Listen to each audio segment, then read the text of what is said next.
Good morning and welcome to another edition of Lovin Daily. Hi Sam, how are you doing? Good morning. I'm good. How are you? Good, thank you. So it's Tuesday, and these are the headlines of today. So yesterday we had the Prime Minister saying that this whole sort of COVID situation has weeks until we can sort of get back to normal. We'll also be giving a bit of an update on the number of COVID cases that we had yesterday. Yesterday as well. Lovin Malta had an exclusive story about a change to the law that the government is proposing, up to 9 years imprisonment for people who willfully spread the coronavirus.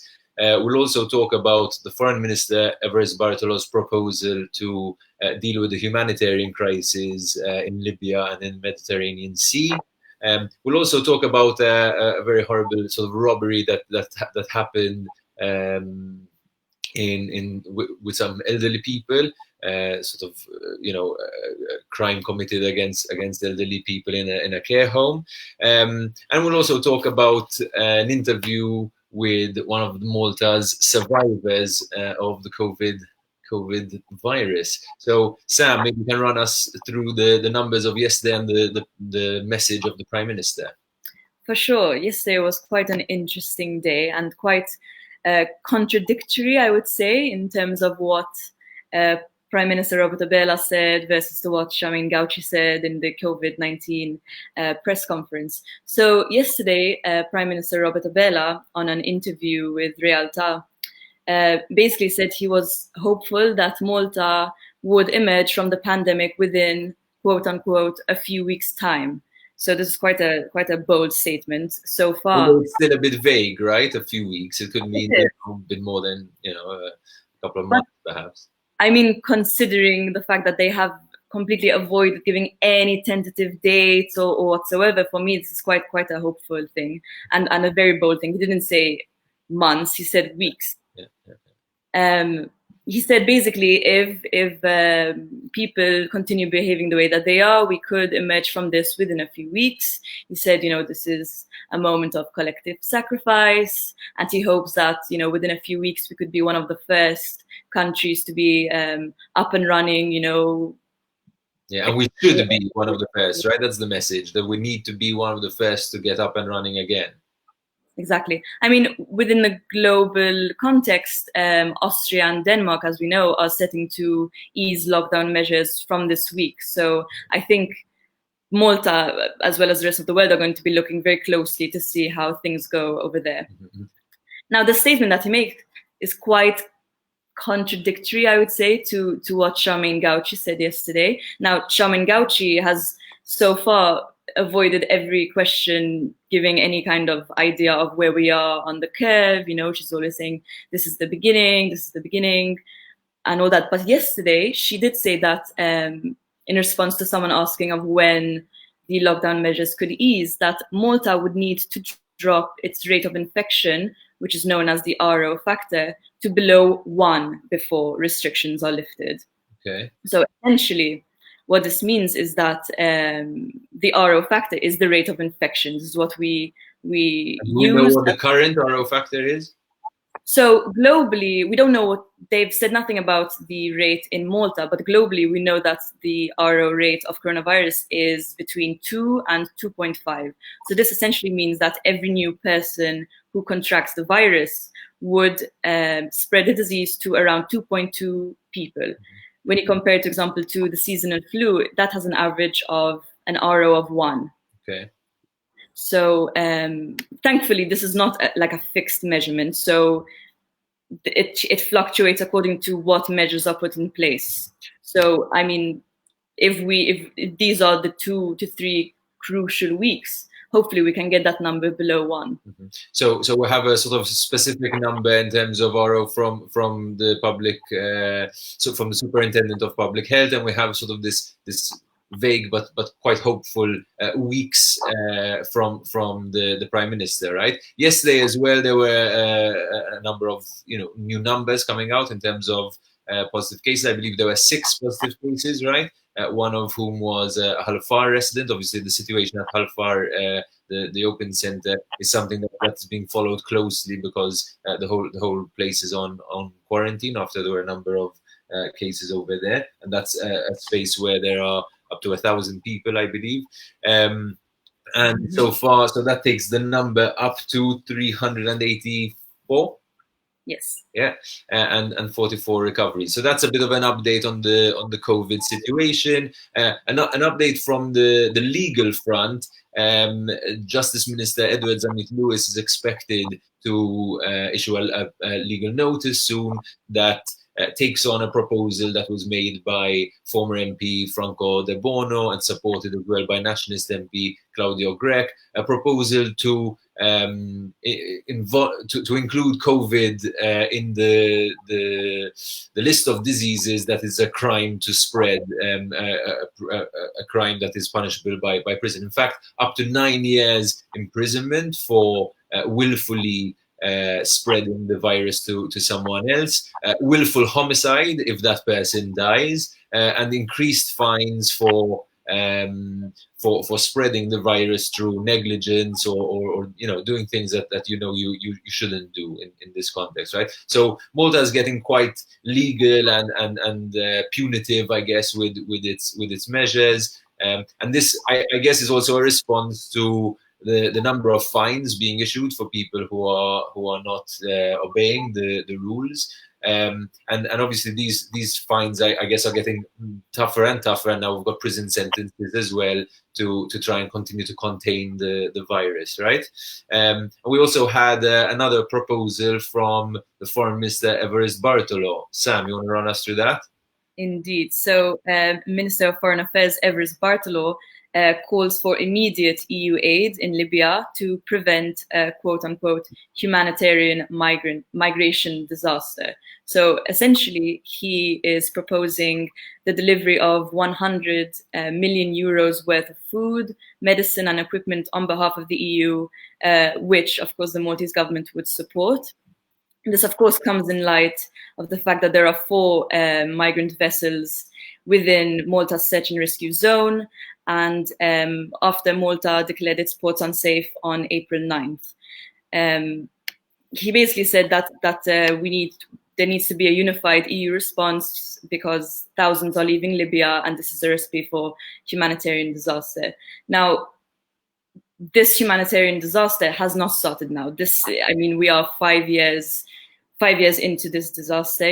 There's always been this ad hoc approach to whether who is going to rescue them, whether it's Italy's burden, whether it's our burden.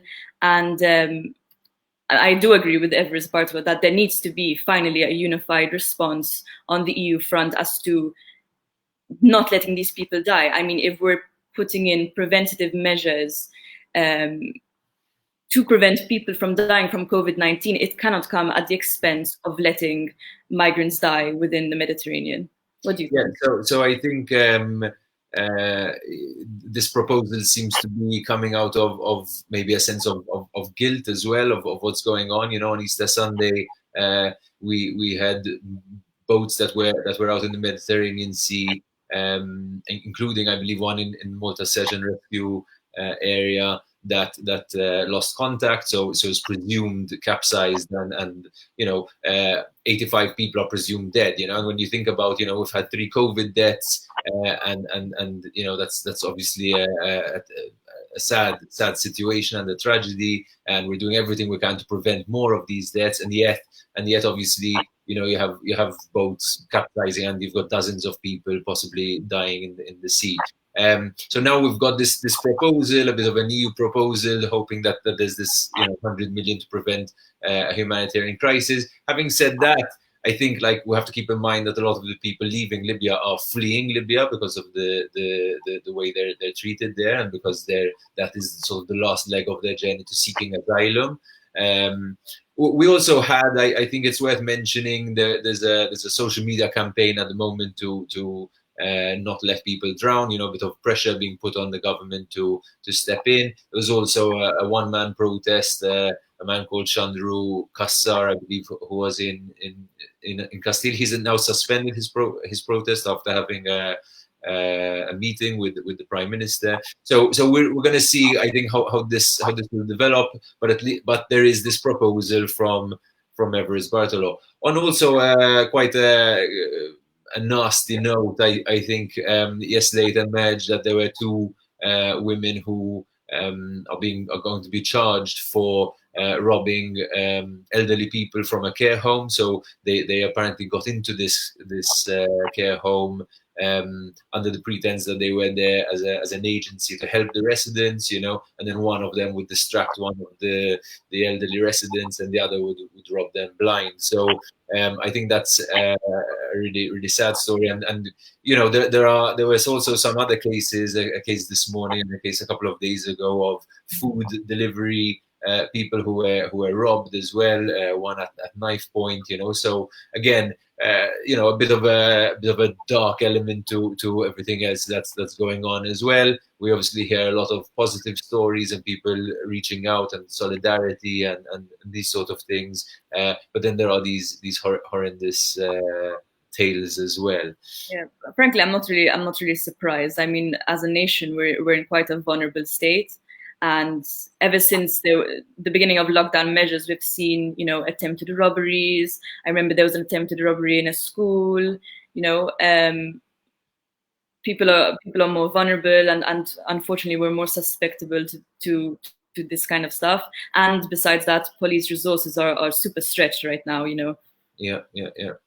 Yesterday as well, we had to come to our final story of the day, an interview with one of the survivors of COVID. Right, he says he's not a survivor; he's someone who had COVID and was well enough for it not to have affected him much. What did you make of the interview, Sam? I think it was very hopeful. I felt good watching it. So Martin Attard, he appeared on COVID Calls, which is a show I try to do every day with related to the subject. And I think one of the nice things about first of all, it was interesting to just hear from someone who had the virus and isn't sort of afraid to talk about it. There's this, I think, taboo. A lot of people are still a bit afraid about saying that they had it or that they have it. And I think as well, he had a few important messages. One is, the anxiety that he felt throughout the experience, mostly because of the fear of having given it to someone else. He thankfully didn't give it to anyone else, but there was a week in which he hadn't been tested. 111 told him that his symptoms don't require testing, and he was living at home with his elderly parents. He was going to work. He was hanging out with his friends. So he was really worried. Then when he finally did get tested positive, he was really worried that he had exposed himself or had exposed his friends and family to his symptoms. So that was problematic. And also, I think that's an important message in terms of the previous story we had about the increased punitive measures for giving out for sort of spreading the virus willfully and through negligence. I think it just goes to show how scary this is. In terms of how easy it is to contract the virus and to give it to other people. But I think the most positive thing about what he said was how this kind of experience really teaches us not to take life for granted and to start to kind of realize that all the problems that we previously spoke about, when you look at the kind of life that we're forced to live at the moment in isolation from each other, and is just one of these things that when it passes, we're going to say, we didn't have, all the problems we spoke about weren't even that important. Yeah. And I hope it also breaks the stigma, because I know that a lot of people are afraid to call 111 if they are experiencing symptoms, or even go to Malta Day. So the fact that there's this guy, who went through it, is willing to speak to the world about the experience, I hope will give people the courage to speak out if they need to, Absolutely. And take this seriously as to how contagious it is. Absolutely.